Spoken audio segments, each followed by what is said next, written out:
Structure. ठीक है बच्चों, तो पेट्रोमाइजोन जो है क्या है, एक साइक्लोस्टोफिश है। ठीक, इसको बताने का, इस प्रैक्टिकल को बताने का हमारा जो मेन एम है ये कि पेट्रोमाइजोन और मिक्सिन जो है ये आपके थ्योरी के सिलेबस में भी है, आपको बच्चों थ्योरी में भी पढ़ना है ना। तो डिफरेंस बिटवीन पेट्रोमाइजोन और मिक्सिन, हाँ, तो यहाँ पे आप पेट्रोमाइजोन के जनरल कैरेक्टर पढ़ेंगे और मिक्सिन के, और उनका डायग्राम जरूर बनाएंगे क्योंकि डायग्राम में मार्क्स रहते हैं। और बार बार मैं यही क्वेश्चन आप लोगों से ये चीज़ें बार बार बताती हूँ बच्चों कि जो क्वेश्चन आपको पूछा जाता है प्लीज़ आप लोग उसी क्वेश्चन का ही आंसर लिखिएगा।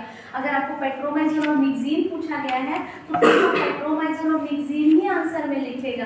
कोई भी दूसरे जैसे मान लीजिए आपने नियोटेनी पढ़ के गए थे, नियोटेनी क्या है या एक्सोलोटल लार्वा क्या है, तो आपने उसी को लिख दिया तो आपका ये क्वेश्चन यहाँ पे गलत हो जाता है। तो प्लीज़ आप लोग गलत आंसर ना लिखें, सभी बच्चों से मेरा यही रिक्वेस्ट है। ठीक है, तो अब यहाँ पे देखो क्या क्या दिख रहा है।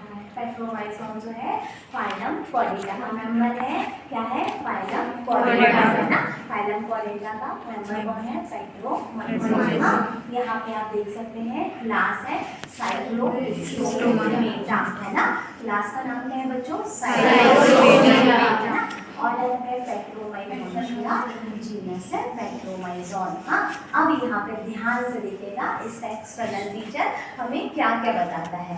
इसका एक्सटर्नल फीचर जब आप देखेंगे तो ध्यान से देखो, निचला हिस्सा जो है इसे हम बोलते हैं बकल फनल। बकल फनल का मतलब होता है, बकल वर्ड यूज होता है माउथ के लिए, फनल लाइक स्ट्रक्चर बता रहा है, इसीलिए यहाँ पे क्या बोला, बकल फनल। ठीक है, तो ये क्या है, बकल फनल। हाँ, अब यहाँ पे जस्ट बकल फनल देखिएगा, इसके जस्ट बाद है हेड रीजन। हेड मतलब इसका सिर वाला भाग जो है इसे हम क्या बोलेंगे, हेड। और हेड के थोड़ा सा आगे बढ़ते हैं, यहाँ पे हम देखते हैं नॉस्ट्रिल। नॉस्ट्रिल को हिंदी में हम बोलते हैं नासा, या नासा रंध्र बोलते हैं। ठीक है, तो आपको हिंदी और इंग्लिश दोनों ही का अच्छा ज्ञान होना चाहिए। हिंदी मीडियम वाले बच्चों को तो इंग्लिश का पता ही होना चाहिए और बाकी इंग्लिश को तो पता ही है ना। ठीक, और उसके बाद नॉस्ट्रिल के जस्ट यहाँ पर बीच में आपको आई का। हाँ, और एक और चीज आपको इम्पोर्टेंट चीज ये याद रखनी है कि पेट्रोमाइजोन में 7 पेयर ऑफ गिल्स जो वो पाए जाते हैं। तो आप इसको बिल्कुल काउंट कर सकते हैं बच्चों, 1 2 3 4 5 6 7। ठीक है, तो total number of external gill slits कितने हो गए, 7। यहाँ पे एकदम क्लियर है, किसी को कोई डाउट है नहीं ना।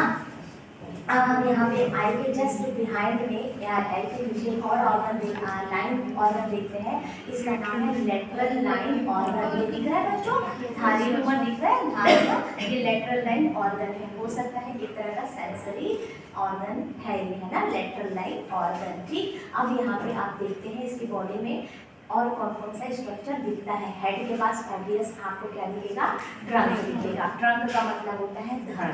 ठीक है, पेट्रोमाइजोन का धड़ वाला भाग। ठीक है, ट्रंक जो है वो क्या होता है, ट्रंक को हिंदी में क्या बोलते हैं, धड़ बोलते हैं। हाँ, और उसके बाद देखिएगा बच्चों यहाँ पे नीचे में एनस रखेगा और यहाँ पे एक फोर है जिसका नाम है यूरिनोजेनाइटल पैपिला। यूरिनोजेनाइटल पैपिला, यूरिनो और जेनाइटल पैपिला। यूरिनो मतलब यहाँ पे एक्सक्रीटरी और जेनाइटल मतलब रिप्रोडक्टिव। ठीक है, दो संरचनाएं जो है जहाँ पर एक ही जगह पर पाई जाती हैं उन्हें हम यूरिनोजेनाइटल बोलते हैं। ठीक है, और पैपिला मतलब उभरा हुआ भाग। ठीक है, तो यहाँ पे एक और चीज अच्छे से याद करने के लिए मैं आपको बता दूं कि देखिए डॉर्सल रीजन पर जो फिन प्रेजेंट है ना उसको हम डॉर्सल फिन कहते हैं। डॉर्सल रीजन पर है, डॉर्सल मतलब ऊपरी भाग, किसी फिश का ऊपरी भाग उसे हम डॉर्सल बोलते हैं, निचले भाग को वेंट्रल बोलते हैं, है ना। तो डॉर्सल रीजन पर यहाँ पे 2 फिन प्रेजेंट है, पहला डॉर्सल फिन, दूसरा dorsal fin, first dorsal fin and second dorsal fin. Clear है यहाँ पर? मैं आपको फिश सामने रख दूंगी अगर स्पेसिमेन के तौर पर, तो अभी आप देखकर बता दोगे कि ये कौन सा स्पेसिमेन है। ठीक है, और लास्ट वाला जो टेल के पास जो फिन होता है ना, दिस इज टेल ना, यूरिनोजेनाइटल पैपिला के पीछे वाला जो रीजन है वो है टेल ना। टेल के पास वाले फिन को क्या बोलते हैं, कॉर्डल फिन। याद हो जाएगा बच्चों, किसी को कोई डाउट है ना, कोई भी शंका हो आप बिल्कुल तुरंत पूछ लीजिए। हाँ, इसके बाद हम देखते हैं ये सारे स्ट्रक्चर की आपको लेवलिंग करनी है, इस बॉडी में यही ध्यान देना है आपको, और यही चीज़ आपके थ्योरी में भी है। अगर थ्योरी में आपको डिफरेंस बिटवीन पेट्रोमाइजोन और मिक्सिन है तो इनके जनरल कैरेक्टर को भी और स्पेसिफिक कैरेक्टर को भी, इनके गिल स्लिट्स के नंबर को भी आप बता सकते हैं और डायग्राम जरूर बनाइएगा, ठीक है बच्चों। चलिए अब ये जो है ये कहाँ पाई जाती है, ये लगभग संसार भर के जितने भी ओशन है, वर्ल्ड के जितने भी ओशन है वहाँ पर ये ओशन में पाई जाती है, लेकिन यूरोप में और उत्तरी अमेरिका जो है ना वहाँ ज़्यादा, इसको स्क्रॉल करेंगे वहाँ पे ये ज़्यादा पाई जाती है। थोड़ा सा गलत स्लाइड आ गई थी, स्क्रॉल करेंगे। अब यहाँ पे पढ़ेंगे हम लोग, यस है ना, और ये यही पेट्रोमाइजोन है। पेट्रोमाइजोन को ही हम इसको थोड़ा सा और ऊपर करें, बस बस बस पेट्रोमाइजोन को ही हम क्या कहते हैं, लैम्प्रे कहते हैं, है ना। पेट्रोमाइजोन को क्या बोलते हैं बच्चों, लैम्प्रे कहते हैं। हाँ, और लैम्प्रे जो है इसका बॉडी जो है कितने भागों में बटा है, 3 भागों में, सिर, धड़ और पूंछ में बटा हुआ रहता है। और इसका जो रंग है वो कैसा रहेगा, हरा, और जो पीठ मतलब जो डॉर्सल भाग है वो कैसा रहेगा, गहरा और काला युक्त होता है। हाँ, और इसके हेड पर एक जोड़ी आई पाई जाती है, लेकिन आई में आई लिड जो है वो नहीं पाई जाती है। आपने देखा है मछली की आंखें बंद होती है क्या, नहीं ना। हाँ, तो इसमें आई लिड जो है वो नहीं पाई जाती है। हाँ, हेड पर एक पृष्ठ मतलब डॉर्सल मध्यवर्ती नासा छिद्र को पाया जाता है। हाँ, और जो इसका सिर वाला लिंग जो है, लिंग मतलब सेक्स जो है वो अलग अलग होते हैं, सेक्स जो है सेपरेट होते हैं। 7 पेयर गिल्टी स्लिट जो है आई के पीछे वाले भाग में प्रेजेंट होती है। 7 pair gill slits are present. हाँ, फर्टिलाइजेशन कैसा होता है बच्चों, एक्सटर्नल होता है, मतलब बॉडी के आउटसाइड होता है, ये जरूर याद रखिएगा। एक्वेटिक एनिमल में ऐसा ही होता है, इंटरनल फर्टिलाइजेशन से हायर एनिमल में ही होता है। परिवर्धन जो है, परिवर्धन का मतलब होता है डेवलपमेंट, इंग्लिश में डेवलपमेंट बोलते हैं। और इसका जो लार्वल फॉर्म है, डेवलपमेंट जो है वो किसके थ्रू होता है, एमोसिड लार्वा, मतलब इसका जो लार्वा बनता है इनडायरेक्ट डेवलपमेंट होता है और इसके लार्वा का नाम एमोसिड लार्वा है। अब हम आ जाते हैं स्पेसीमेन, दूसरा स्पेसीमेन जो कि मिक्सिन का है। मिक्सिन भी फाइलम कॉर्डेटा का मेंबर है। इसकी क्लास का नाम साइक्लोस्टोमेटा है और वो पेट्रोमाइजोनिया थी, है ना। और ये क्या है, मिक्सिनोइडिया, सही है, मिक्सिन से बना है इसलिए मिक्सिनोइडिया, याद हो जाएगा ना बच्चों। किसी को डाउट है? फिर जीनस क्या है, मिक्सिन। थोड़ा सा ऊपर करेंगे बेटे, हाँ ठीक है। अब ये देखो, अब ये इसका मिक्सिन का जनरल स्ट्रक्चर आपको दिखाई दे रहा है।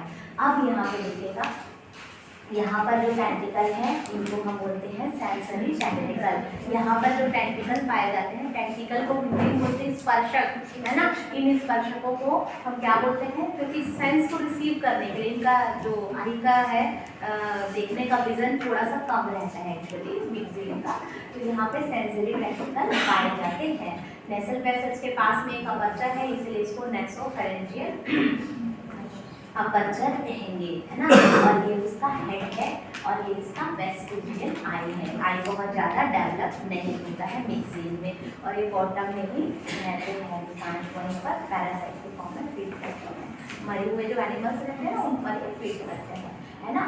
और उसके बाद बच्चों ये देखिएगा, single external Gill slit, single external Gill slit, देखिए इनकी गिल स्लिट्स का जो है आपको कुछ पोजीशन इस तरह से दिखाई दे रहा है, ठीक है। और ये नीचे वाला जो फिन है ना, ये वेंट्रल रिजर्व में फिन है, देखो ये फिन पूरा जॉइंट है, जुड़ा हुआ है, देखो कैसे कटा है क्या, देखना जुड़ा हुआ है। तो इस फिन का नाम क्या है, मीडियन वेंट्रल फिन। हाँ, और यहाँ पे क्या है, opening of slime gland. Slime gland मतलब म्यूकस नुमा पदार्थ जो है वो निकालते हैं, चिपचिपा पदार्थ, है ना, स्लाइम ग्लैंड। हाँ, और ये नीचे वाला भाग एमरस, सेल के फिन को क्या बोलते हैं, कॉर्डल बोलते हैं। पूरा कंटिन्यूअस है, वहाँ पे ऊपर में ब्रेक था ना पेट्रोमाइजोन, और यहाँ पे आपको कंटिन्यूअस दिख रहा है, यहाँ पे नीचे दिख रहा है, ऊपर था। और ये वाला रीजन तो जानते ही हैं, तो हेड, ट्रंक एंड टेल। तो यहाँ पे इसकी बॉडी भी 3 भागों में डिवाइड हो गई, head, trunk and tail, clear है यहाँ पे। हाँ, तो ये जरूरी आपका सिंगल एक्सटर्नल गिल स्लेट, यहाँ पे पूरा ऐसा बनाइएगा और यहाँ पे स्लाइम ग्लैंड को बनाइएगा। स्लाइम ग्लैंड बनाने से एक्चुअली फिश में म्यूकस ग्लैंड भी इसलिए रहती है ताकि फिश, क्योंकि एक्वाटिक एनिमल है, जो भी एक्वाटिक एनिमल होते हैं ना, जल में पाए जाने वाले एनिमल, अगर उनमें स्लाइम ग्लैंड रहती है ना तो वो जो है पानी में उनका इन्फेक्शन जो है कॉज नहीं होगा। नहीं तो पानी में रहोगे तो इन्फेक्शन कॉज होगा ना, बैक्टीरियल इन्फेक्शन जो है वो कॉज होगा, कोई इन्फेक्शन नहीं होता है क्योंकि स्लाइम हमें प्रोटेक्ट भी करता है फंगल और बैक्टीरियल से, है ना। और